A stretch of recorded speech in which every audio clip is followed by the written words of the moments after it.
Hello, family. Welcome back to JFK Today, your direct link to all things politics, comedy, and culture. I'm your host, Janaya Future Khan, champ yapper and frequent nuisance in the activist and comedy worlds. Let's get dialed in. Just right before we jump, I want to take a moment and thank you all for supporting the show, giving your time. We do have a Patreon up. It's at patreon.com/JanayaFK. I know some of you have joined already. It means the world to me. This is a self-funded, self-produced show, so any little bit helps. But I'm forever grateful for the time we spend together. And with that, let's get into our overview. We're talking a little bit about DEI death. RFK. Every time I think about this guy, I gotta laugh, but it's a both-end situation with him. We're going to get into it, and we're rounding out some of our last trends standing conversations and demonstrating some of the arguments and things we need to keep top of mind as we move forward. With that, right, talking a little bit about Doge, but before that, some quick hits. I read this headline on CNN, right? TikTok influencer posted herself going shopping at Target. Police say she was actually shoplifting. Perfect, no notes. What a hero. That is the protagonist for our generation. That is a perfect story. Aesop is rolling in his grave. Who is that hero? Give us more. No notes. Another thing I saw today, Drake is taking Kendrick Lamar's record label to court. So a very large black event happened over the weekend. Kendrick Lamar dropped an album, GNX, right? I'm a huge Kendrick Lamar fan. I like a guy that has opinions. Give me opinions. Give me art. What is a better combination than that? Maybe croissant toast, right? Maybe croissant toast. And, you know, that might be the perfect metaphor for non-binary people and everyone being afraid of them. Like, relax, okay? Croissant toast. You didn't think something could get better than it was, but it hasn't replaced regular bread or toast. All right, take it easy. Take it easy. All right. On the other side, between us, too much croissant toast, probably not that good for you. Okay, sorry. So corny. Anyway, so Drake is taking Kendrick Lamar's label, UMG, to court because they're alleging, right? The lawsuit alleges that a conspiracy to inflate the numbers for Not Like Us took place earlier this year. They used bots and, payola. And here's my favorite part. The lawsuit goes so far as to accuse UMG of violating the federal RICO Act, right? So that's like, they're saying that's a criminal conspiracy, right? To support Not Like Us. And I'm just sitting here like, what is up with people not accepting the results of elections these days? Like, what's going on? The people weighed in. The people voted. You lost, my guy. One of my favorite tweets about this was this dude saying he knew that Drake lost when a kid from Palestine, in Palestine, this year posted about Drake losing the beef. I'm like, yeah, that's pretty indicting. You lost, my guy. Take your hits, move on. So real quick, we got to talk a little bit about RFK because he's got me in a tailspin. All right. He's got me in a tailspin because this is something that we're going to have to be dealing with. As I mentioned yesterday, right? Stop anti-Semites and their weird, nonsensical list of who is an anti-Semite doesn't make any sense. And we're going to be getting more of that. So just in terms of holding weird contradictions or things that don't make sense, I feel this way about RFK, okay? Because he actually has some very strong, important positions against Big Pharma. And Big Pharma has been able to do whatever they want, whenever they want, for years, thanks to having, corporate shills in the GOP and the Democratic Party. That being said, the people who have fought for, supportive infrastructure, right, for those who suffer from addiction, for example, has largely been a democratic kind of evolution, right? Democrats have fought for that type of infrastructure. And I promise you, right, Doge is definitely going to do their utmost to cut that programming. That's their, Musk and Ramaswamy and their little Department of Government Efficiency, and they're calling it Doge. And it's just a bunch of dorks. I mean, you want an example of DEI, right? Like, talk about unqualified. Like, just the utmost, the complete embodiment of unqualified is Trump's entire cabinet. But I'm conflating a couple of things. Let me just jump in with RFK right quick. Okay. So he is making a run, right, on the importance of psychedelics. And if you are a person who likes your little Scientific American and likes your information, you know that psychedelics have been, the science behind them in terms of how they can transform our relationships to PTSD, to trauma. It's pretty breathtaking, and far deeper than Jake Paul saying that ayahuasca told him to fight Mike Tyson. Right? Like, real trauma, real PTSD, real growth. But of course, big pharma, pharmaceuticals, really just these manufactured chemical-based entities. They've had a very, very serious, they fought a huge fight against the use of psychedelics for any kind of, scientific or medicinal advancements. So here comes a guy who is very much pro-psychedelics. He has clawed his way back from addiction himself. That's RFK Jr., right? And you want to know that 100% makes somebody very, very relatable. They have definitely gone through something in their life. We know what's happened to the Kennedy family. And at the same time, right, like, first of all, I know I like a toxic man, right? But can we just listen to, like, this is a very ridiculous clip, and don't worry, his voice can sometimes be a little bit rough around the edges. So I'm going to play this the fastest clip in the world on RFK, right? This is what you're going to get from this guy. And I was at the bottom of my class. I started doing heroin. I went to the top of my class. He just said, I was at the bottom of my class. I started doing heroin. I went to the top of my class. Suddenly I could sit still and I could read. He just said, suddenly I could sit still and I could read. And I'm like, tell me more. I'm interested. I want to know more. I want to know more, because the thing with these drugs, right? Yesterday's episode, we referenced oxytocin, and that is something that has wreaked havoc. That's a drug that's wreaked havoc across white middle America, right? Over prescriptions, all of these things. And of course, very racially charged, if you understand your history. But most importantly, these drugs today are manufactured with capitalism at the heart of it, right? Not care, not pain management, not solutions. It's about how do we make and manufacture this drug in the most addictive and habit-forming way possible. It's science. Like, they are using science to engineer drugs that, with the intention of hooking you on them, because that leads to mass profits. So having somebody in there that says, hey, this is what they do. This is how they do it. This is disgusting. We should be looking at other ways of healing ourselves. And we should absolutely tackle Big Pharma. I'm a huge fan of that. He brings that energy. He has that politic. Where things go wrong is his anti-vaccination stance. Because here's the thing. Big Pharma, 100% the devil. We absolutely have to fight them. But what we should trust is science. We should absolutely trust science. And RFK has a tendency, right, as many a conspiracy theorist does, of conflating these things. It's like, at the heart of all the best conspiracies, right? If you just take a second, you're just like, it's just late stage capitalism. That's what it does. Like, it sounds and feels, the conditions are so absurd under late stage capitalism that it just sounds and feels like a conspiracy. And where it gets dangerous is I think about RFK and his relationship to, Samoa in 2019, right?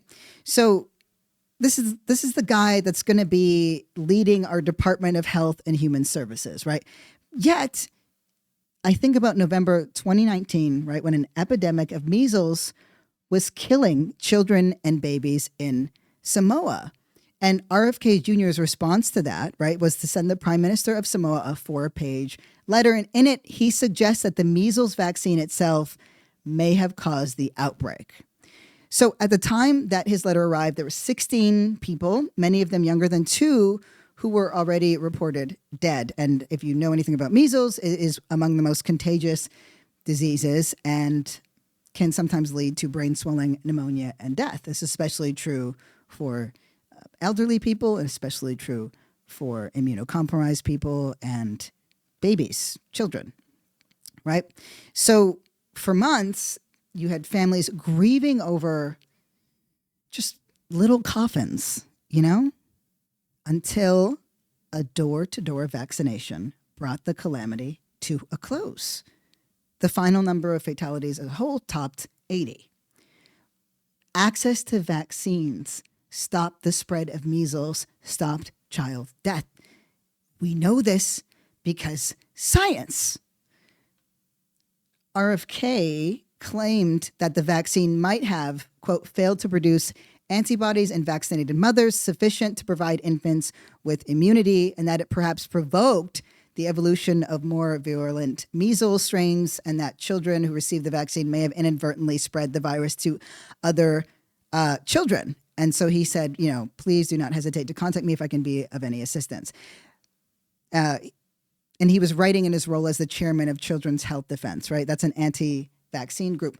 There's nothing wrong with having people whose job it is to test the safety of vaccines, right? That's a good thing. But to have an actual dogged stance against vaccines as a whole, right? To suggest that vaccines just cause immediate neurodivergency. These are leaps and bounds. And what I've demonstrated here is, in reading some of RFK Jr.'s concerns, and you can find this anywhere across the manosphere, on Rogan Show, whatever. It's pseudo-science. It's like they'll take actual real things that happen, right? So, failure to produce these antibodies, and remove any kind of empirical data from it, and sort of just attach a kind of mythicism or musing to it and present it as kind of fact. That's a concern. So it's one of these moments where there's a conflation of different things, right? Because I brought up RFK Jr. Now we've talked about the psychedelics thing, the big pharma thing, and his very robust anti-vaccine stance, right? And we know that drugs are manufactured to be highly addictive, and that the sadder people are, and the more depressive or anxious we are, the more susceptible, and the more we have things like PTSD, the more susceptible we are to things like drug abuse and addiction. Drug use, perfectly fine. Drug abuse, very, very dangerous. The line is very slim, depending on where you are. So I was like, all right, how does that, you're potentially now leaving a bunch of people, right? If we move away and we just say, you can just do all of these things. What about people in treatment programs? Where do they stand, right? If we're not providing that care, because here's the thing, I decided to look at what the 10 most expensive federal programs were that DOGE is very likely to cut, because they were like, we want to kill more. We want to kill $516 billion, right? Well, the 10 largest make up $380 billion. Here's a very quick look at what some of those programs do. These are, because the funding for these programs are expiring in 2024. So by the time they take it on, they're going to be trying to rearrange all of this.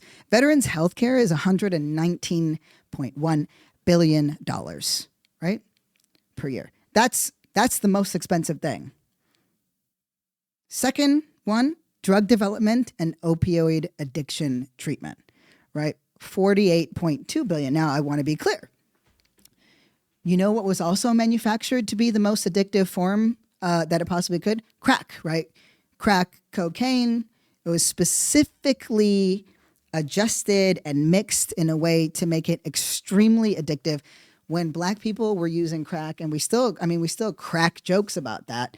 And depending on the taste level, they can be kind of funny.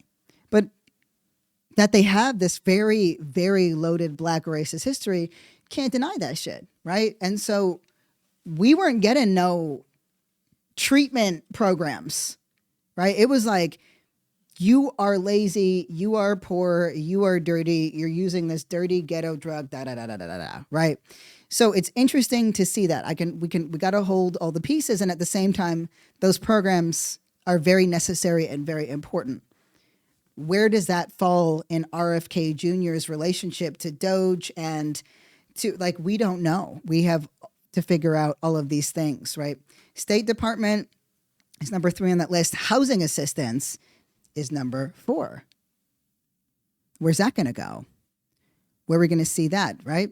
You go further down the list, healthcare and student loan programs, right? Get further down, Head Start. Head Start is $12.3 billion a year. That is our pre-K, right? Workforce training programs, all the way down there is child care assistance at 8.7. So I'm going to be paying very special attention to what programs specifically they are wanting to cut, because those populations of people most impacted, well, A, they're going to need some support, but B, right, that this is where we start to really pay attention, because those people who are directly impacted are also going to potentially be moved to action as we move towards more of a mutual aid kind of support structure, which late stage capitalism has been forcing us to anyway. But I have been just scratching my head at this, because everything just feels so ass backwards.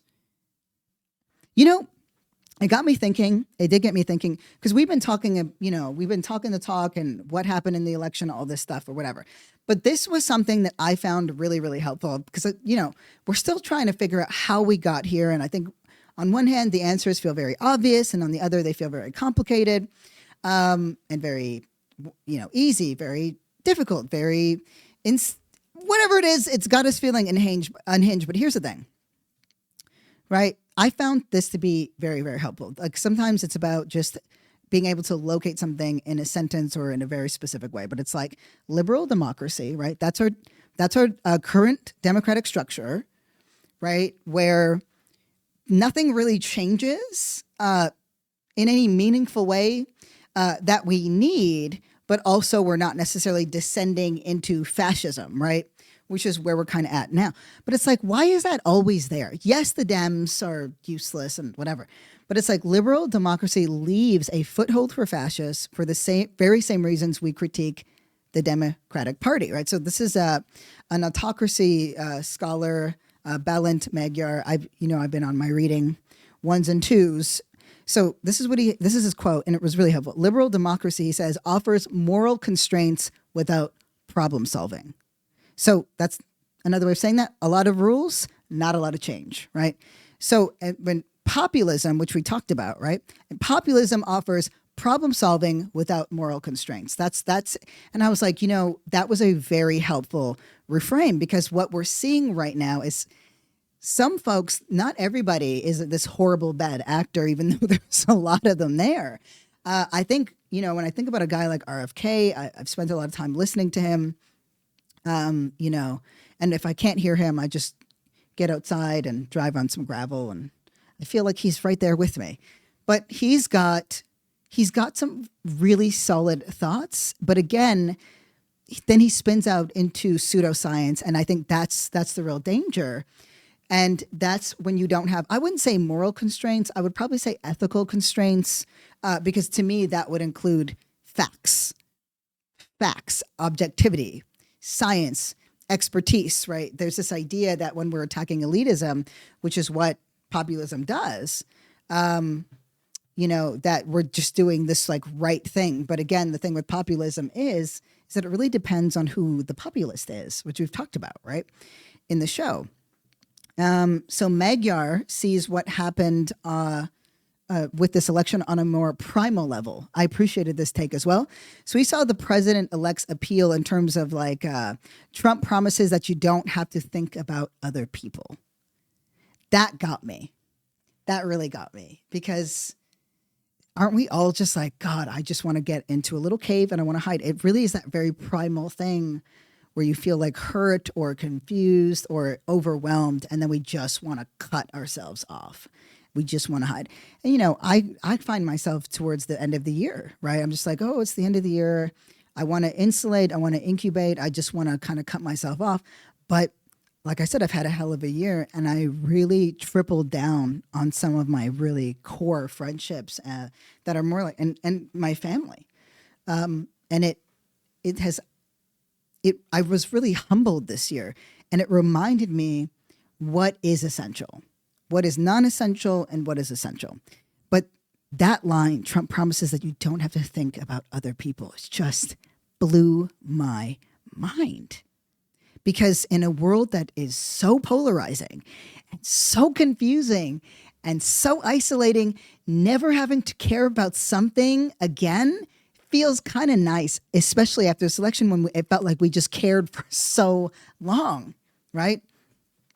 And that's, I mean, populist autocrats, they leverage that. You don't have to worry about another person in your life. And just remember the populism, right? That one sentence is like, you have a key leader, right, that identifies as a voice of a people against the elite. And who the elite is really dependent on who that key leader is, and who the voice, the people that they're the voice of, well, that depends on the leader as well, right? But you look at Trump's first term, and it's like, it really mimicked Putin and, you know, Viktor Orban, who I spent more time sort of looking at because I've mentioned Putin quite a bit, and Netanyahu. But like Orban actually just straight up eliminated democracy just as viciously and effectively as Putin did. He destroyed democracy in Turkey, Orban. And so, you know, they'd say we're going to restore us to a simpler, more orderly past, right, where men are men and in charge. I'll just say this, right, because we got to move on. But I'm just going to say this real quick, right? All these dudes who are like, I want to go back to how it was when men were men, women were in the kitchen. And I'm like, oh, so you all had happy dads at home? Like, that system didn't really work for anyone. And if white men should be mad about anybody, because I watched the Zodiac Killer docuseries, and I was like, and then I watched this other amazing docuseries that was about this, I can't remember his name, but this like guy in like the 80s, this white guy, and he was a race car driver and was like dealing like metric tons of weed and just made stupid money. And he had the best life. And I'm just like, you guys are mad at immigrants.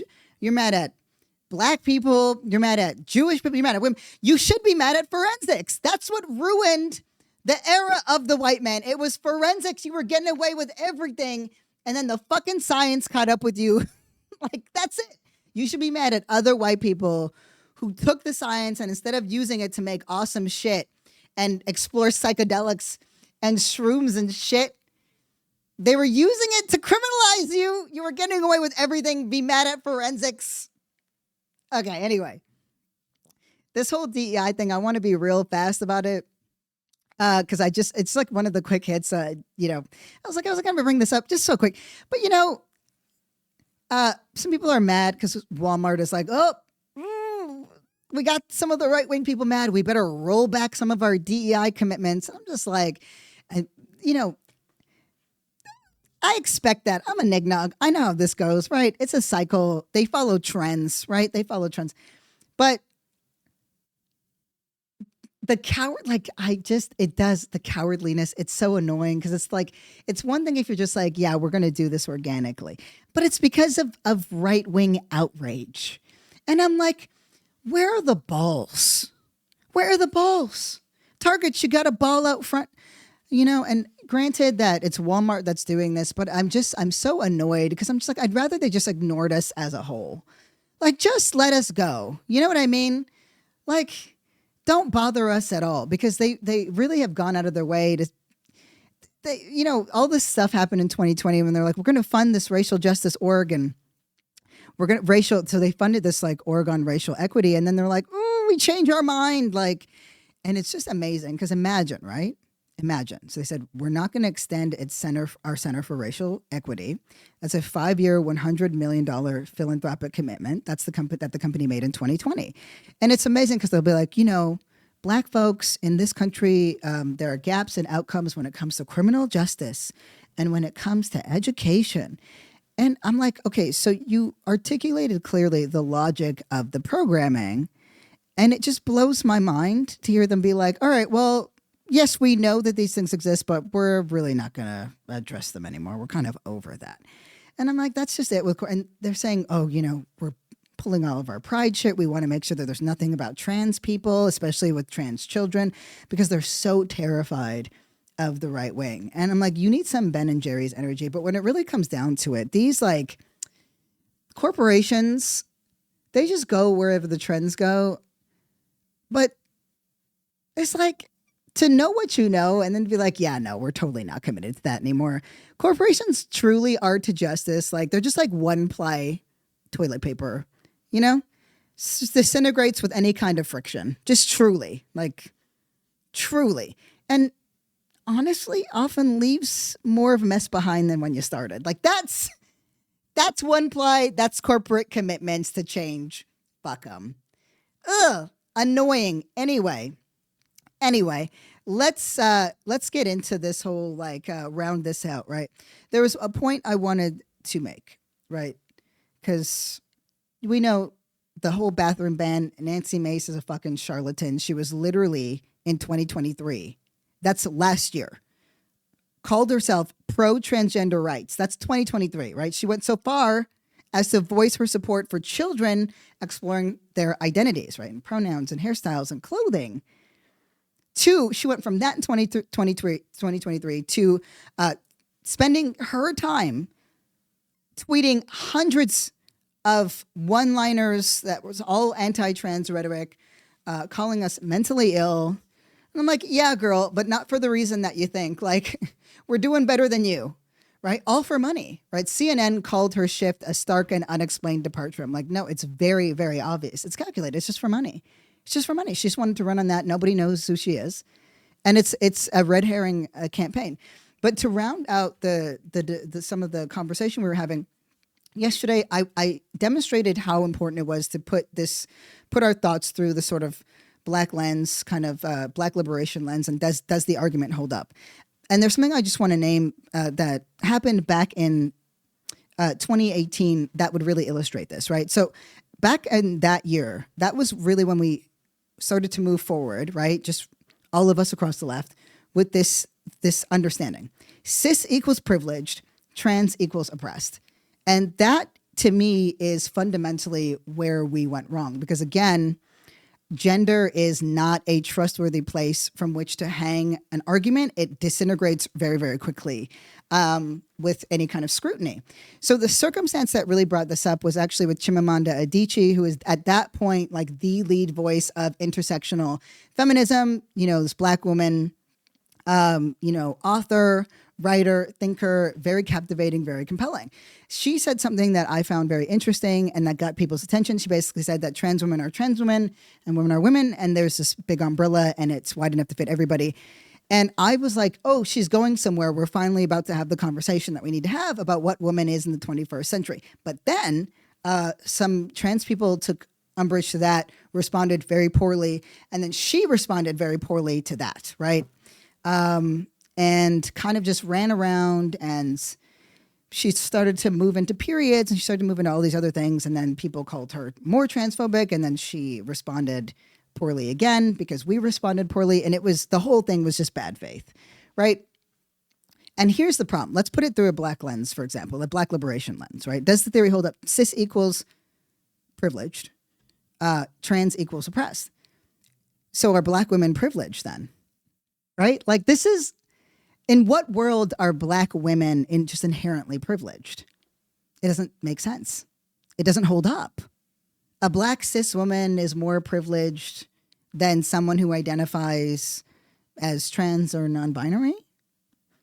It doesn't hold up. Do you know what happens to Black women in this country? What about an Indigenous woman, You know, this is where I feel like we really went wrong, because I make an argument, and I believe this, that there is not, I would never argue, because it doesn't hold up, that any woman in any country is privileged. If you want to talk about privilege, right, we can look through the lens of race and class, right, and expand that out to actual also ability, right? Those are strong determinants. Those are trustworthy, right? We could say that a black woman who comes from money is probably a little more insulated, but is still just as likely to die in childbirth, right, as a poor black woman. But the point is, it doesn't really hold up. It just doesn't. I don't believe that there is, I don't believe that women are privileged. I've never believed that women are privileged. I will never believe that women are privileged. It just doesn't make any sense. But we really ran with that. And that is partly what was used. In fact, I would say it's exclusively almost what was used to justify telling women across the left, anytime that they tried to bring up what was happening to them, to shut the fuck up. And that they're being transphobic when they talked about their bodies, if they didn't make every effort to also include the trans experience in it, even if the trans experience wasn't the embodiment of that particular lived experience. Periods do fucking matter. We don't give a fuck about that shit. And I love Michelle Wolf's comedy on that, because it's true. If men had periods, the whole world would stop. There would be three-week work months and all these other things. That matters. Now, does that make up what the experience of a woman is? Absolutely not. But what's wrong with somebody talking about that experience and saying that it's, I have friends who feel like they're literally dying every month. They have, endometriosis and PCOS, all these things we don't give a fuck about, right? And not, when I say we, I mean, society, right? Not like we, the left. But if we can't have those conversations, right, and we actually just immediately just blanket call them transphobic, we're not making those scientific advancements we actually need. We're not couching the experience in and around women, which is partly how we fucking got here, because we lost trans rights when we lost abortion rights. But we didn't fight for abortion rights because women couldn't talk about abortion, because women couldn't talk about pregnancy, because we told them that they were transphobic for talking about it. That is just when I tell you, I wish I could say this is anecdotal. I only saw this in one or two places, but unfortunately, my capacity for information holding and searching and finding is pretty just Super Saiyan level. Like, I just do a domain expansion for all my little anime fans out there. You know what I'm talking about. And I just take it all in. We really went above and beyond to tell women to shut the fuck up. And part of that, right? And not all of it was vicious or mean. I understand that some of it was came from an honest place, but it's because we traded in the binary of gender, right? And said, that's not real. And then created a binary of privilege and oppression and said, that's real. Cis equals privileged, trans equals oppressed. It doesn't work. And our genders change, our experience of it. And then what about, there's the fact that we have our genders, but then there's also how we're gendered. That's another flaw that came up, right? With all these trade-offs that we make when we think typologically. Me Too is a perfect example of that, right? Like Me Too. It was very important for what it did, because women were being abused left, right, and center. And it was just something that was just accepted, part of the industry, part of living your life. Can't walk down the street, right? That's normal. That's what it means. So you saw some kind of social reckoning. I'm sure part of what we're seeing is a backlash of that. But there was a flaw. And, I didn't yap about this because I think that sometimes you need to see what movements can mature into before you just run off and starting to critique them. But one of the major flaws of that was that it relied on the construction of a violent gender, right? Men, violent gender, men, man, bad. But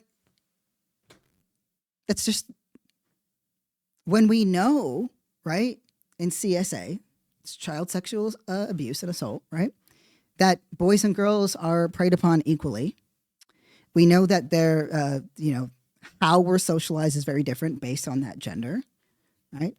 A lot of the time, women are socialized to internalize trauma. Men are socialized to externalize trauma, to perform it. Those things move over time, but like you couldn't have a race or class analysis. That's why when it came down to like, first, like people didn't do their due diligence, but the whole like, Diaz, Aziz Ansari, like that started to get really complicated because there was no racial analysis in that. So it didn't hold up under scrutiny. It wasn't equally applied. There's a lot of history there. Compound that with the fact that, we didn't consider age and we certainly didn't consider ability or size or any of those things. My point is we relied on violent genders when masculinity is not inherently violent. Patriarchy and misogyny, those are constructions that should be explicitly named, which you've already heard me yap about why I don't like toxic masculinity, even though I understand it. So,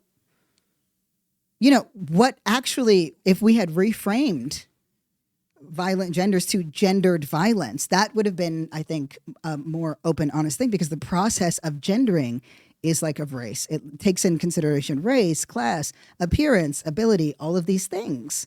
Because that is the process of gendering. We all might identify as something, but how we're gendered matters. And what is associated with that, tall black women are seen as, or they're masculinized a lot of the time, right?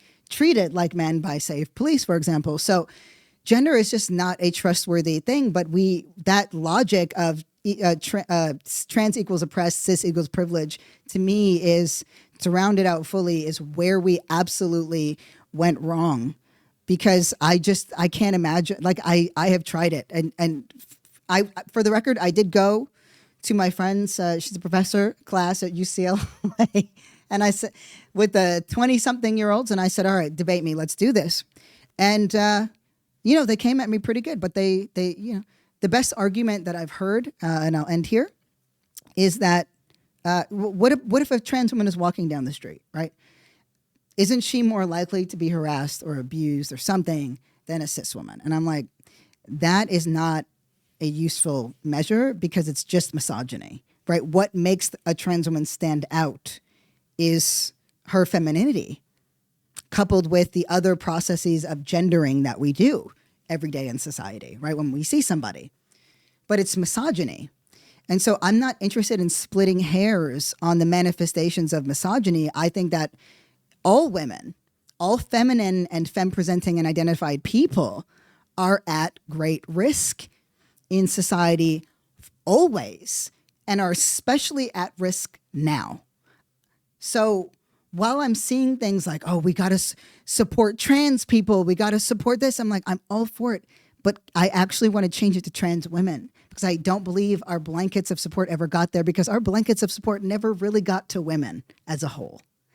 And it's about time, I think, that we revisit the concept of women's rights and feminism, because that is actually where the trans debate lives. It doesn't actually live on me. Like, sure, I have my fair share of things. I pee outside all the time just because I prefer it now. I can't, but what came first, the trauma or the chicken? I don't know, right? But I'm not the person that's most directly impacted by this shit. It's women. It's trans women.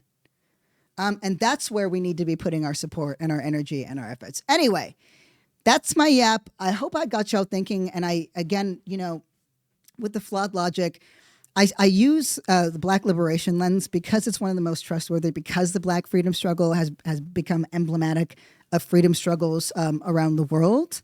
And I'm using the principles that everywhere in the world, it's darker skinned people or Black people and indigenous people who are the ones most killed in prisons, most brutalized by police, most displaced. And that includes, obviously, women in that. And we absolutely went wrong when we just accepted that this gender theory could exist as something distinct and unique outside of race and class, which are actual trusted determinants of quality of life.